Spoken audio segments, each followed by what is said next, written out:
for 3 episodes. Yeah. So that was if that happened in real life, that would be so cruel to do that to your boyfriend. Yeah. You know? Yeah. But here it's just like, but that's what it's funny. Just being millennials. Yeah. That's what they do. What's his name? Peter? No, Paul. It was weird. Yeah, she couldn't even remember his name. It was, I mean, it was funny when they did it in Arrested Development yeah. with Anne or Egg. Oh, yeah. But it's not funny when it's like a serious show and Yeah. it's not supposed to be a comedy. Right. The whole thing, opening up the summer episode with them being at the pool, making fun of people who go to pools. Mm-hmm. That's all they were there for. They don't swim. For some reason, they had 2 preteen boys fanning them and shading them. Yeah. And I'm like, I've never thought of you guys as pool people. I know. Can't you sun in your backyard? But you're just here to make fun of people in swimsuits enjoying the pool. That was that seemed out of character even for the show, for them to be there. Yeah. But they do that all, sorry to cut you off, but they do that all the time. They make fun of people who go to town meetings and treat it seriously, even though they attend every town meeting. Right. They make fun of people who, they make fun of Kirk for his movie that he made. Yeah. Or they make fun of, they make fun of everybody. Mm-hmm. And it's just like, why do you think, who are you to criticize people who are trying and doing stuff? Yeah. That's just so frustrating.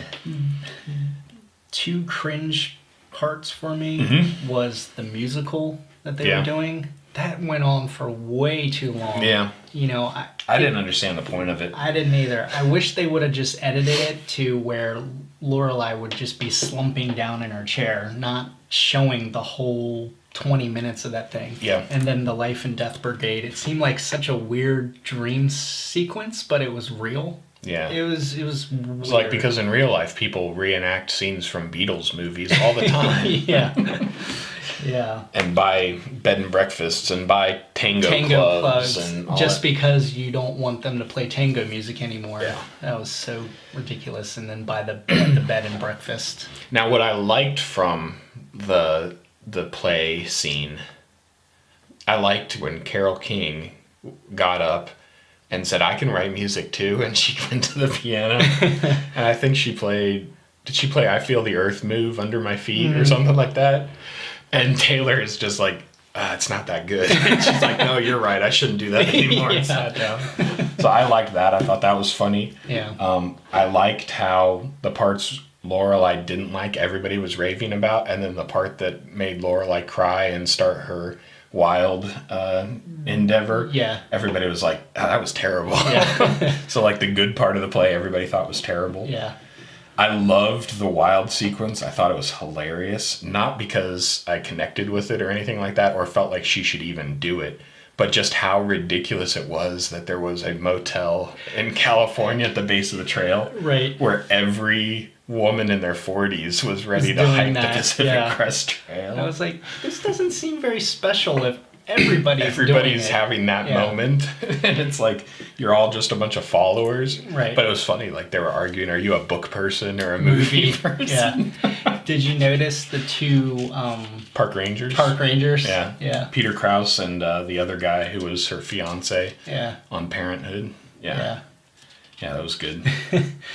Yeah, I thought also another cringe-worthy part for me was when Lorelai was...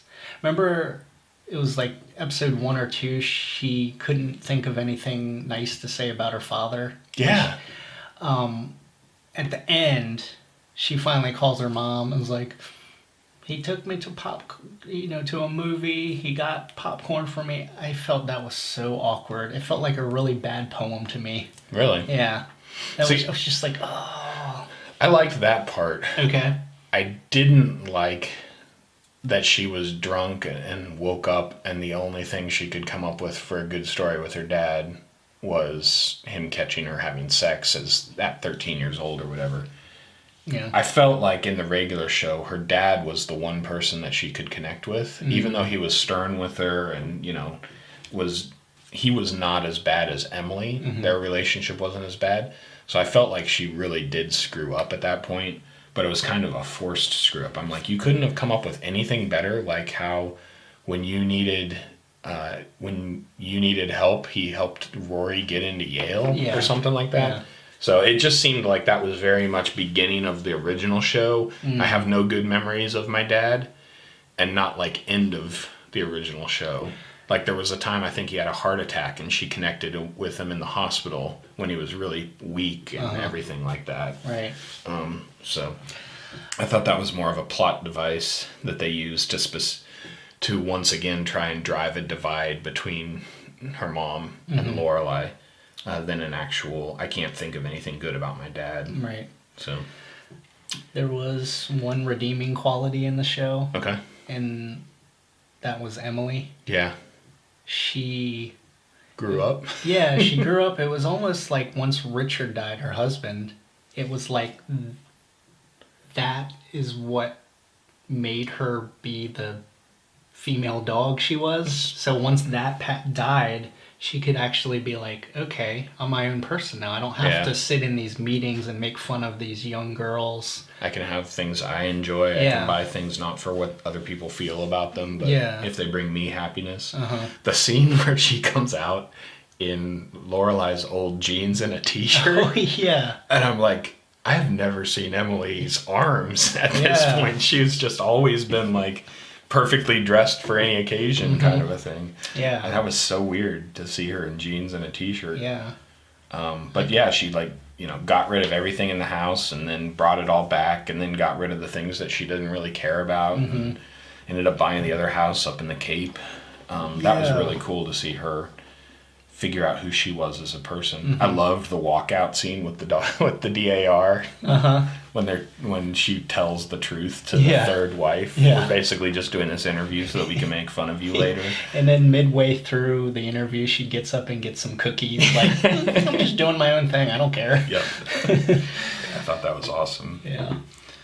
But yeah, Emily, you could see her transition into it too, because the house was like a mess. And I think the house with all those Spanish or Mexican people and them shuffling things and improving it, it was like a symbolic of her kind of changing. Yeah. You know?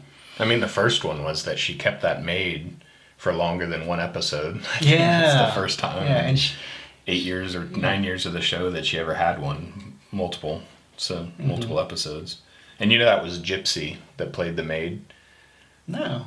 The same actress that plays Gypsy, the auto mechanic back in Stars Hollow, that was the maid. Oh, it's the same character. It was the same person. Interesting. Not the same character, but the same actress played both roles. Right. So that was pretty cool. I mean, you said that was the one redeeming aspect. We've ranted about why it was terrible, but I actually I enjoyed the Year in the Life, like I said. They don't need a second one, but I felt like if you were a fan of the original show, and I'm still am a fan of the original show, even despite, I like how John puts it. He basically says, I like everything about the original show except for the two main characters. And it really is cool. I like that nothing changed in 10 years in the small town because things really don't change all that much. They do like nationally and like big sweeping changes. Like a lot's changed in the past 10 years globally. But small town life, I liked how Lane Kim and her husband are still playing music in their living room. Gil is still showing up. The other bass player, they're still there. And they're getting small gigs wherever they can, but it's not like they're ever trying to still get into clubs in New York City or like we're going to go on tour and make it big. They're doing their hobbies in the time that they have to enjoy them. Right. And I think that that's pretty realistic. So as someone who's, been doing powerlifting now for a couple of years, and just like, I would love to fast forward 20 years and I'm still going to the gym a couple times a week and, trying to PR and stuff like that. So not everybody's life is going to be exceptional and they're satisfied with that. Yeah. So, Taylor Dosey is still running around trying to get things done. So yeah. Yeah, the mayor. I feel bad for that guy because I feel like people make fun of him, but he's really trying to take his job seriously. Yeah. And improve. And nobody the else town. wants to do it. Yeah. So somebody's got to do it. Yeah.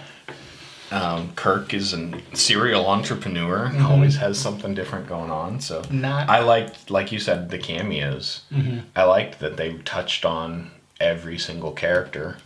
They didn't really leave anybody out. Uh-huh. You're just like, yep, I've seen everybody. Mm-hmm. So it was satisfying.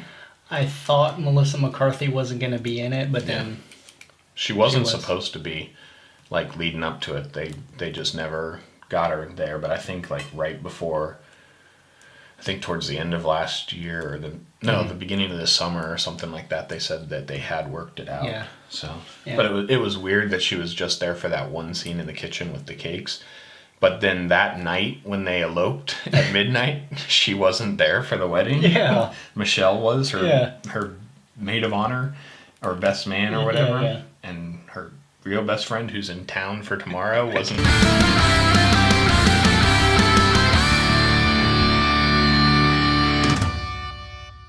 Hadoken!